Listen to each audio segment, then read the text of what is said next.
அன்பார்ந்த மீனராசி அன்பர்களே, உங்களது வாழ்க்கையில் கடந்த சில வருடங்களாக பிரச்சனை அதிகமாகி கொண்டிருக்கிறது.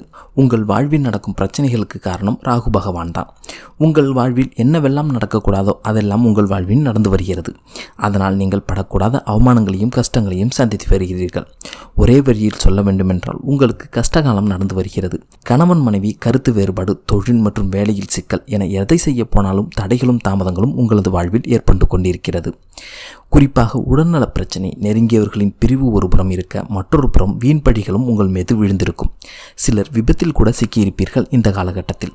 இதற்கெல்லாம் மேலாக கடன் பிரச்சனையால் அவமானமும் மன உளைச்சல்களும் சொல்ல முடியாத துயரங்களையும் அனுபவித்து வருகிறீர்கள். உங்களுக்கு பிடித்தவர்கள் உங்களை கேலி செய்யும் அளவிற்கு நீங்கள் பெரும் கஷ்டத்தை அனுபவித்து வருகிறீர்கள். குறிப்பாக சொல்லப்போனால் வாழ்வில் பல கொடுமைகளை அனுபவித்துக் கொண்டிருக்கும் மீனராசி என்பவர்களுக்கு விடிவு காலம் பிறக்கப் போகிறது. வருகிற சனிப்பெயர்ச்சியானது ஜனவரி 17ஆம் தேதி நிகழ உள்ளது. இந்த சனிப்பெயர்ச்சியில் மீனராசி என்பவர்களுக்கு சனி பகவான் 12ஆம் இடமான விரயஸ்தானத்திற்கு பயிற்சியாக போகிறார். இதனால் மீனராசி என்பவர்களுக்கு 7.5 சனியின் முதல் பகுதியான விரய சனி தொடங்கப் போகிறது. மீனராசியில் பிறந்தவர்களுக்கு 7.5 சனி ஆரம்பிக்கிறதே என்று அச்சப்பட வேண்டாம். சனி பகவான் உங்கள் ராசிக்கு 12ஆம் வீட்டின் அதிபதி, லாப அதிபதியும் அவர்தான். 12ஆம் வீட்டின் அதிபதி 12ஆம் வீட்டில் ஆட்சி பெற்று சஞ்சரிப்பது விபரீத ராஜயோக காலகட்டமாகும். எனவே மீனராசி என்பவர்கள் இத்தனை நாள் பட்ட பிரச்சனைகளுக்கு விடிவு காலம் பிறக்கப் போகிறது. சனி பகவான் விரயஸ்தானத்திற்கு வருவதால் மீனராசி என்பவர்களுக்கு ஏதேனும் ஒரு வகையில் செலவுகளும் விரயங்களும் ஏற்படுவதாக இருக்கும். அதே சமயம் குரு பகவான் ஜென்ம ராசியிலும் 2ஆம் இடமான தனஸ்தானத்திலும் சஞ்சரிப்பார் என்பதால் சனியால் உங்களுக்கு விரயங்கள் இருந்தாலும் குருவின் மூலம் அந்த செலவுகளை ஈடுபட்டும் அளவிற்கு நிதி நிலைமை உயர வாய்ப்பு சிறப்பாகவே இருக்கப் போகிறது. அதிலும் அந்த விரயங்கள் சுப விரயங்களாகவே இருக்கும், கவலை கொள்ள வேண்டாம். இந்த சனிப்பெயர்ச்சி காலகட்டத்தில் திருமண முயற்சிகளில் ஈடுபட்டுள்ள மீனராசி என்பவர்களுக்கு விரைவாக வரன் அமைந்து திருமணம் நடக்க வாய்ப்பு சிறப்பாகவே உள்ளது. மேலும் வீடு மனை வாங்கும் யோகமும் சிறப்பாகவே உண்டு. சிலருக்கு புதிய வீடு மாறுதல், புதிய வேலை மாற்றம் என இடமாற்றம் செய்ய வேண்டிய அவசியமும் இருக்கும். இருப்பினும் அந்த இடமாற்றத்தினால் நற்பலன் தருவதாகவே அந்த இடமாற்றம் உங்களுக்கு அமையப் போகிறது.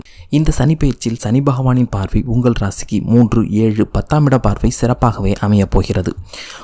சனியின் 3ஆம் பார்வை ராசிக்கு 2ஆம் இடமான குடும்ப தனஸ்தானத்தை பார்க்கிறார். இதனால் சில தம்பதியர்கள் தனிக்குடித்தனம் செல்ல வாய்ப்பு அதிகமாகவே உண்டு. சிலருக்கு புதிதாக வீடு கட்டி குடியேறும் வாய்ப்பும் அமையப் போகிறது. மேலும் வேலை தொடர்பாக வெளியூர், வெளிநாடு என மாற்றம் ஏற்படும் நிலையும் ஏற்பட போகிறது. ஏதோ ஒரு வகையில் இடமாற்றம் செய்ய வேண்டிய நிலையை சனி பகவான் தருவார். அந்த இடமாற்றமும் உங்களுக்கு நன்மை தருவதாகவே அமையப் போகிறது. மேலும் சனியின் 7ஆம் பார்வை ராசிக்கு 2ஆம் இடமான கடன், நோய், எதிரி ஸ்தானத்தை பார்க்கிறார். இதன் காரணமாக உங்கள் ராசிக்கு ஆரோக்கிய பிரச்சனை தீரக்கூடியதாகவும் எதிரிகளின் தொல்லையிலிருந்து விடுபடக்கூடிய காலமாகவும் இந்த காலகட்டம் அமையப் போகிறது. குறிப்பாக கடன் தொல்லை தீர நிதி நிலைமை சிறப்பாகவே இருக்கப் போகிறது. அப்படியே கடன் வாங்கினாலும் நல்ல காரியத்திற்காக வாங்குவீர்கள் மீனராசி என்பவர்களை, கவலை வேண்டாம். தொழில் உத்தியோகத்தில் எதிரிகள் சிறப்பாக சமாளித்து முன்னேறப் போகிறீர்கள். எனவே தொழிலும் சிறப்பாகவே இருக்கப் போகிறது. ஆரோக்கியத்தில் சிறு சிறு பிரச்சனைகள் இருந்தாலும் ராசியிலேயே சஞ்சரிக்கக்கூடிய குரு பகவானால் உடல் நலம் சிறப்பாகவும் முன்னேற்றம் அடையக்கூடியதாகவுமே இருக்கப் போகிறது. மேலும் சனியின் 10ஆவது பார்வை ராசிக்கு 9ஆம் இடமான தந்தை பாக்கியஸ்தானத்தில் பார்க்கிறார்.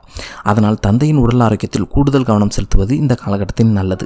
அவருக்கு சிறு சிறு உடல் ஆரோக்கிய பிரச்சனைகள் ஏற்பட்டு தொல்லை கொடுக்க வாய்ப்புள்ளது. எனவே தந்தையின் ஆரோக்கியத்தில் மட்டும் கவனமாக இருப்பது இந்த காலகட்டத்தில் நல்லது. ஜென்ம ராசியில் குரு அமர்ந்திருக்கும் காலத்தை விட அவர் 2ஆம் இடத்திற்கு, அதாவது மேஷ ராசியில் சஞ்சரிக்கக்கூடிய 2023 முதல் 2024 வரையிலான காலகட்டத்தில் குரு பகவானால் மீனராசியினர் மிகப்பெரிய சிறப்பான பலன்களை அடையப் போகிறீர்கள். எனவே வருகிற குரு பயிற்சியும் உங்களுக்கு மிகவும் சிறப்பாகவும் வெற்றி தருவதுமாகவுமே அமையப் போகிறது. வருகிற குரு பயிற்சிக்கு பிறகு குருவின் அற்புத அமைப்பால் தொழில் வியாபாரம் சிறப்பாகவே இருக்கும். மேலும் முன்னேற்றமும் விருத்தியும் சிறப்பாகவே இருக்கப் போகிறது. செலவினங்கள் அதிகரித்தாலும் அது மகிழ்ச்சி தரக்கூடியதாகவே உங்களுக்கு அமையப் போகிறது. என்னதான் இவ்வளவு சிறப்பான பலன்கள் உங்களுக்கு இருந்தாலும் 7.5 சனி நடைபெறப் போகிறது. எனவே இந்த விஷயங்களில் கவனமாக இருங்கள். இந்த சனிப்பெயர்ச்சி காலகட்டத்தில் மீனராசி என்பவர்கள் தங்களுடைய மற்றும் தந்தையின் உடல் ஆரோக்கியத்தில் கூடுதல் கவனம் செலுத்துவது நல்லது. 7.5 சனியின் தாக்கம் தொடர்வதால் எதிலும் கவனமுடனும் விழிப்புணர்வுடனும் இருப்பது அவசியம். உடல் ஆரோக்கியத்தில் அக்கறை காட்டுவது இந்த காலகட்டத்தில் மிக மிக அவசியம். மீனராசி என்பவர்களே, திருமண சுபகாரியங்கள் செய்யும்போது ஆலோசனை செய்வதும் அவசியம். வண்டி வாகனத்தில் செல்லும் பொழுது நிதானமும் கவனமும் அவசியம். எந்த செலவாக இருந்தாலும் அதை சுபவிரய செலவுகளாக மாற்றுங்கள். பணத்தை வீண் விரயத்திற்கு செலவு செய்யாதீர்கள். குடும்பஸ்தானத்தை சனி பகவான் பார்வையிடுவதால் பிரச்சனைகள் வராமல் இருக்க விட்டு கொடுத்து செல்வது நல்லது. விட்டு கொடுப்பவர்கள் கெட்டுப்போவதில்லை. எனவே மீனராசி என்பவர்கள் குடும்பத்தை பொறுத்தவரை விட்டு கொடுத்து செல்வது இந்த காலகட்டத்தில் மிக மிக மிக சிறப்பு. மேலும் இந்த காலகட்டத்தில் பணம் கொடுக்கல் வாங்கல் சிக்கலை தரும். போட்ட முதலீடும் கொடுத்த பணமும் திரும்பி வருதல் கடினம் என்பதனால் நிதானித்து செயல்படுவது நல்லது. அகலக்கால் வைக்க வேண்டாம். இந்த காலகட்டத்தில் பணம் கொடுக்கல் வாங்கலால் உறவுகள் நட்புகள் பகையாகும். மருத்துவ செலவுகளும் வரலாம். தாய் தந்தை மருத்துவ செலவு வைக்கும் என்பதனால் அவர்களை நன்கு கவனித்துக் கொள்வது இந்த காலகட்டத்தில் நல்லது. உங்களுக்கு ஏற்படும் சில பிரச்சனைகளிலிருந்து உங்களை பாதுகாத்துக் கொள்ள குலதெய்வ வழிபாடு அவசியம்.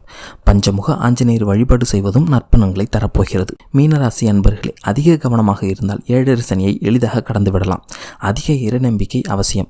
இயலாதவர்களுக்கு தானம் செய்யுங்கள். சனி பகவானுக்கு சனிக்கிழமைகளில் நல்லெண்ணெய் ஊற்றி தீபம் ஏற்றி வணங்கி வந்தால் பாதிப்புகள் நீங்கி நன்மை அதிகம் ஏற்படும். மொத்தத்தில் மீனராசி என்பவர்களுக்கு பெரிய பிரச்சனைகள் இல்லாவிட்டாலும் சிறிய பிரச்சனைகள் இருந்தாலும் அதை எளிதில் சமாளித்து முன்னேறுவீர்கள். நன்றி.